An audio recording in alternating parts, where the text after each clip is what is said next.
Kalau nggak ada titik terendah itu, nggak Mungkin akan ada Jovanka yang sekarang. mungkin gak ketemu Yesus. Nggak akan ketemu Yesus, nggak akan berapi-api. Sekarang sudah berapi-api ya. Cinta Tuhan Yesus gitu ya.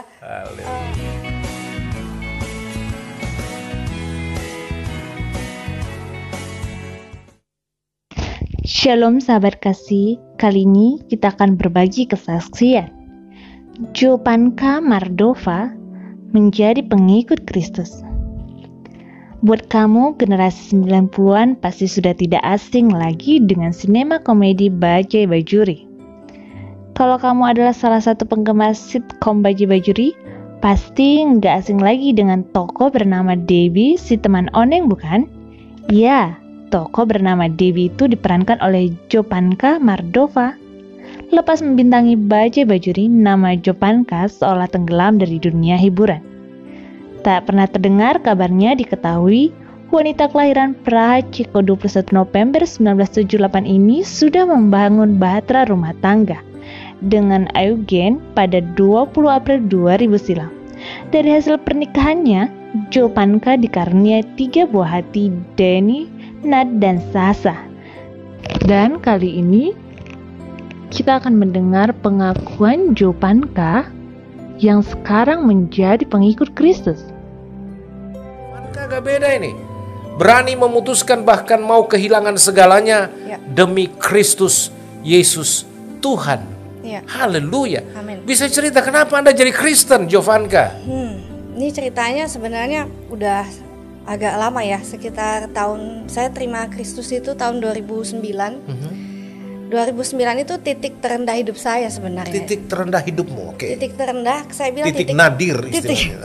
Titik terendah saya bilang karena di titik itu saya kehilangan jati diri. Jadi perkawinan saya selesai, saya harus kembali ke Indonesia tanpa anak. Jadi otomatis saya kehilangan jati diri, kehilangan siapa diri saya gitu. Saya bukan istri siapa-siapa, bukan ibu siapa-siapa, nggak ada anak. Saya nggak ada pegangan sama sekali gitu. Jadi itu titik terendah saya. Ya, di titik itu, di dalam kedepresian itu saya juga nggak ada pekerjaan. Ada seorang teman yang approach saya, dia bilang, wah kamu gabung aja ke ministry kita, ke persekutuan doa, biar kita bantu doain. Wah, orang kalau lagi down itu ya Pak, terserah mau doa dengan cara apa, tapi itu kita butuh banget ya, karena itu kayak air, kayak orang yang kekeringan tapi perlu air. Nah, pada saya datang ke persekutuan itu, saya pikir ini luar biasa sekali ya perempuan-perempuan Kristen ini ya. Mereka nggak kenal saya, nggak tahu story saya, nggak tanya-tanya kenapa saya ada di situ, tapi mereka mau doain, dan doanya mengena sekali, doanya bisa spesifik yang saya sedang alami gitu, keterpurukan yang amat sangat. Jadi pada saat mereka doa itu saya nggak bisa ngomong Pak, saya cuma bisa nangis. Dan mereka makin lihat saya nangis makin kencang doanya. Waduh, itu saya bilang nih ada apa ini ya, itu ya, itu saya yakin tuh jamahan Tuhan ya. Amin. Dan dari situ mereka undang saya ke gereja mereka untuk hari Minggu berikutnya kan, untuk hadir. Nah, saya belum pernah datang ke gereja Kristen, saya nggak tahu tata ibadatnya seperti apa. Tapi lagi-lagi perasaan dipenuhi itu yang bikin saya pengen datang. Saya harus datang, saya bilang saya pengen tahu nih seperti apa orang-orang ini, luar biasa gitu.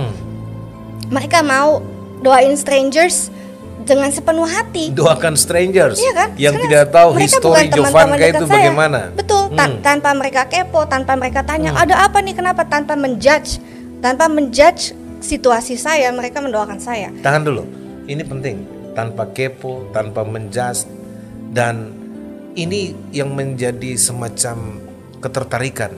Ini orang gak kenal saya, tapi dia mau doakan saya, bahkan dia mau undang saya ke komunitas mereka. Ini luar biasa. Luar biasa, karena biasanya perempuan itu kan senengnya cari tahu, tapi cari tahu hanya untuk bahan perbincangan, bukan cari tahu untuk membantu menenangkan atau cari solusi. Biasanya seperti itu yang kita tahu.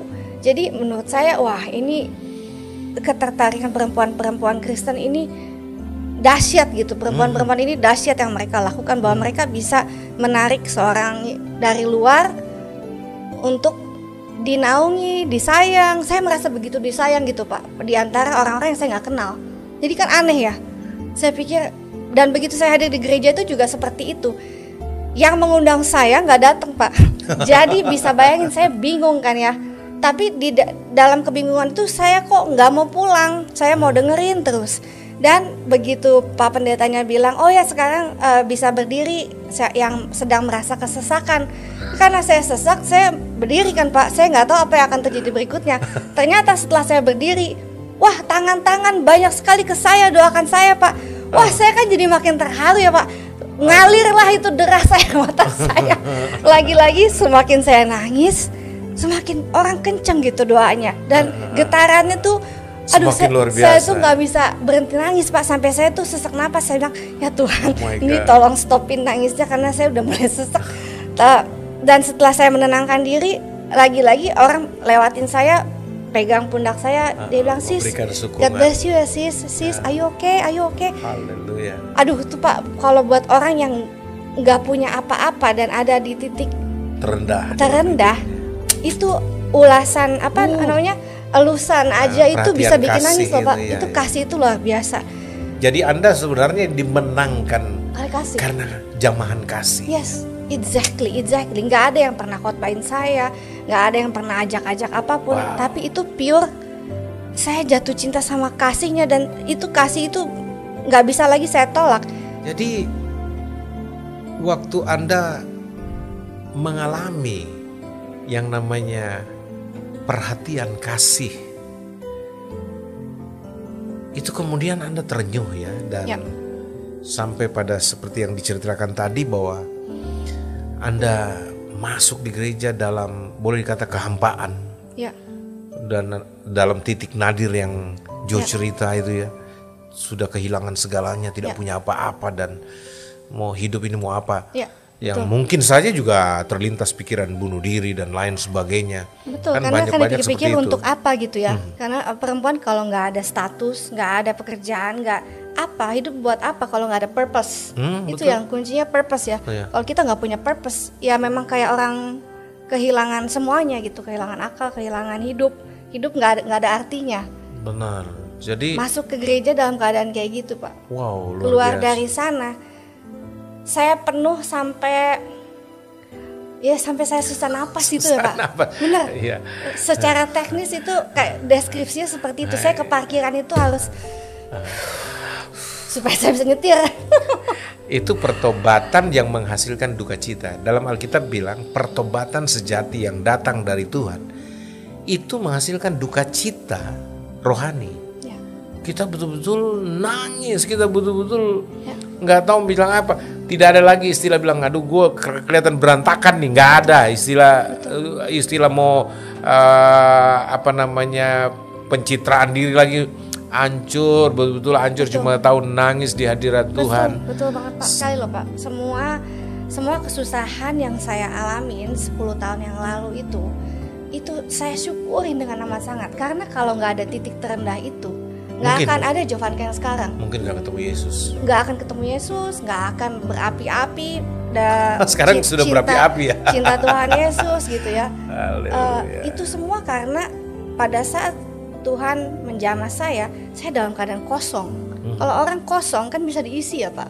Tapi kalau kita dalam keadaan nyaman dan penuh segala-galanya ada, agak sulit juga ya ada perjumpaan atau mengalami Tuhan. Ya, artinya. Jadi kita syukurin lah Pak. Setiap orang punya saat, waktu untuk dijamah Tuhan. Nah waktu itulah Tuhan tahu ini waktunya Jovanka untuk dipanggil. Dan puji Tuhan, banyak yang terpanggil, sedikit yang terpilih. Tapi saya lihat bahwa Anda orang yang terpanggil, dipilih, dan puji Tuhan, saya harapkan akan setia. Amin. Seperti anak-anak Tuhan yang lainnya. Dan karena menjadi Kristen gak gampang. Yang bikin saya juga terharu ya Pak sama kasih Tuhan Yesus itu, bahwa dia mencintai bukan cuma anak-anaknya yang Kristen ya Pak. Dia mencari dombanya yang hilang. Betul. Jadi saya begitu baca Yohanes ya Pak, itu saya nggak bisa berhenti nangis. Karena saya mau bilang sama Tuhan Yesus, bilang ya ampun Tuhan, itu aku yang udah lama banget kemana-mana ya jalan-jalan itu. Setelah usia 35 tahun baru bisa ketemu apa yang dicari. Bukan jalan-jalan, sudah terjebak di jurang lagi. Udah hampir mati kan? Iya, di betul. jurang itu Betul, Pak. Di istilahnya. ujung.